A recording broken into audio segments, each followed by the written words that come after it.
राधे राधे भक्तों, आज हम श्रवण करेंगे माघ मास का 26वां अध्याय। कथा श्रवण करने से पहले हमारा YouTube चैनल सब्सक्राइब और वीडियो को लाइक जरूर करें। तो चलिए कथा श्रवण करते हैं। पथिक कहने लगा कि हे प्रेत, तुमने सारस के वचन किस प्रकार और क्या सुने थे, सो कृपा करके कहिए।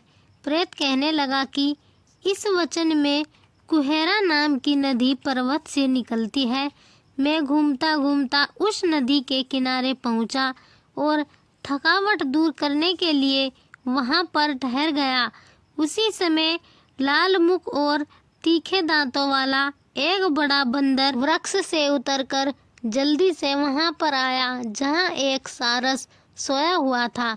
उस चंचल बंदर ने कई एक पक्षियों को देखकर उस सोए हुए सारस को दृढ़ता से पैरों से पकड़ लिया और तो सब पक्षी उठकर वहां से चले गए, परंतु सारसी भयभीत होकर विलाप करती हुई वहां ही रुक गई। नींद के दूर होने तथा भय से नेत्र खोलकर सारस ने बंदर को देखा और मधुर वाणी से कहा कि हे बंदर, तुम बिना अपराध मुझको क्यों दुख देते हो। इस संसार में राजा भी केवल अपराधियों को ही दंड देता है। हमारे जैसे श्रेष्ठ प्राणी किसी को पीड़ा नहीं देते। हम अहिंसक और दूसरे के कर्मों को नहीं देखते। जल की काई खाने वाले, आकाश में रहने वाले, वन में रहने वाले, अपनी स्त्री से प्रेम करने वाले, दूसरों की स्त्री को त्यागने वाले, दूसरों की बुराई से दूर रहने वाले, चोरी न करने वाले, बुरों की संगति से वर्जित, किसी को कष्ट न देने वाले हैं। सो इस प्रकार मुझ निरपराधी को हे बंदर छोड़ दो। मैं तुम्हारे पहले जन्म के वृत्तांत जानती हूँ। यह वचन सुनकर वह बंदर उसको छोड़कर दूर बैठ गया और कहने लगा कि तुम मेरे पूर्व जन्म का वृत्तांत को कैसे जानती हो। तुम अज्ञानी पक्षी हो और मैं वन में घूमने वाला है।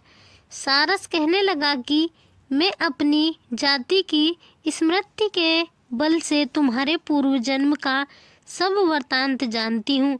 तुम पूर्व जन्म में विंध्य पर्वत के राजा थे और मैं तुम्हारे कुल का पूज्य पुरोहित था।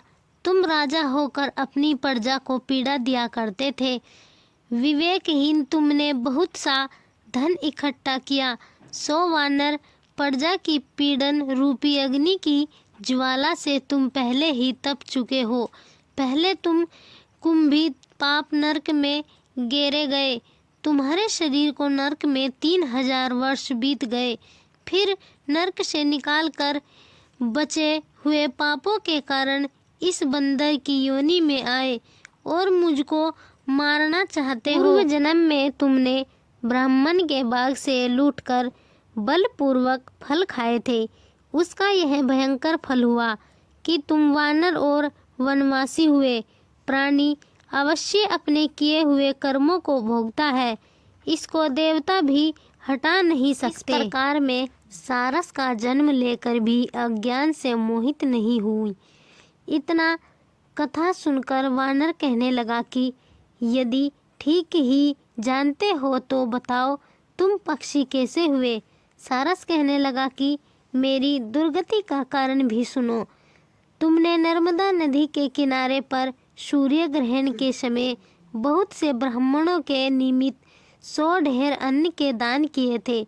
मैंने पुरोहिताई को मद से थोड़ा सा ब्राह्मणों को दिया और बाकी सब में अपहर ले गया।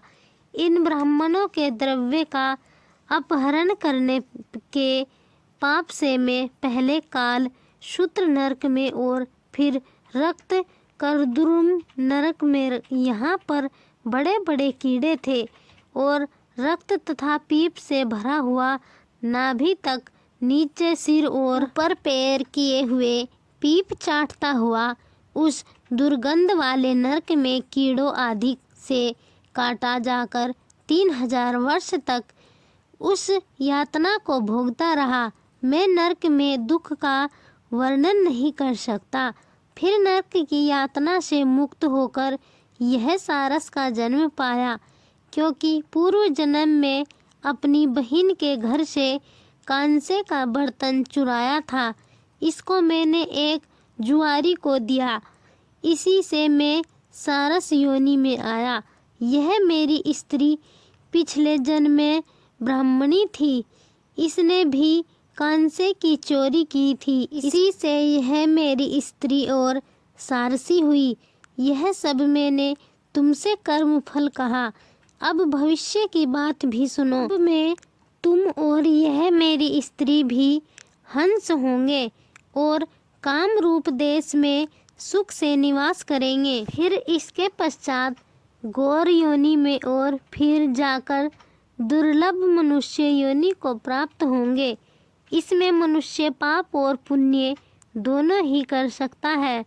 इस प्रकार शिव के माया से यह सारा जगत मोह को प्राप्त होता है। न केवल हम ही, परंतु इस संसार के सभी जीव परवर्ती मार्ग में फंसकर अच्छे और बुरे कर्म करते और उनका फल भोगते हैं। इसीलिए सब प्राणियों को धर्म का सेवन करना चाहिए।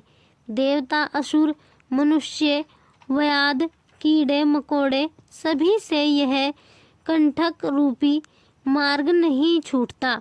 केवल वेदांत जानने वाले योगी ही इस मार्ग से बच सकते हैं। इसी कारण बड़े बड़े महात्मा भी कर्म फल का टाल नहीं सकते। उपाय से तथा बुद्धि से कोई भी इसको नहीं बदल सकता। तुम पहले राजा थे, फिर नरक में गए, अब बंदर की योनि में वन वन में फिरते हो और फिर भी ऐसा ही जन्म पाओगे। ऐसा विचार कर आनंद पूर्वक और धैर्य धरकर विचरते हुए काल की प्रतीक्षा करो। तब वानर ने कहा कि पहले जन्म में मैं तुम्हारी पूजा करता था, अब मैं तुमको प्रणाम करता हूँ। तुम जाति के स्मरण से मेरे पूर्व जन्म के वृतांत को जानते हो। आनंद पूर्वक रहो, तुम्हारा कल्याण हो। तुम्हारे वचनों को सुनकर मैं मोह रहित होकर वन में विचरूंगा। प्रेत कहने लगा कि हे पार्थिक, मैंने नदी के तट पर बंदर और सारस का संवाद सुना, तब मुझको बोध हुआ और मोह तथा शोक का नाश हुआ। तो भक्तों, यह थी माघ मास के 26वें अध्याय की कथा। 27वां अध्याय श्रवण करने के लिए हमारा YouTube चैनल सब्सक्राइब और वीडियो को लाइक जरूर करें। राधे राधे।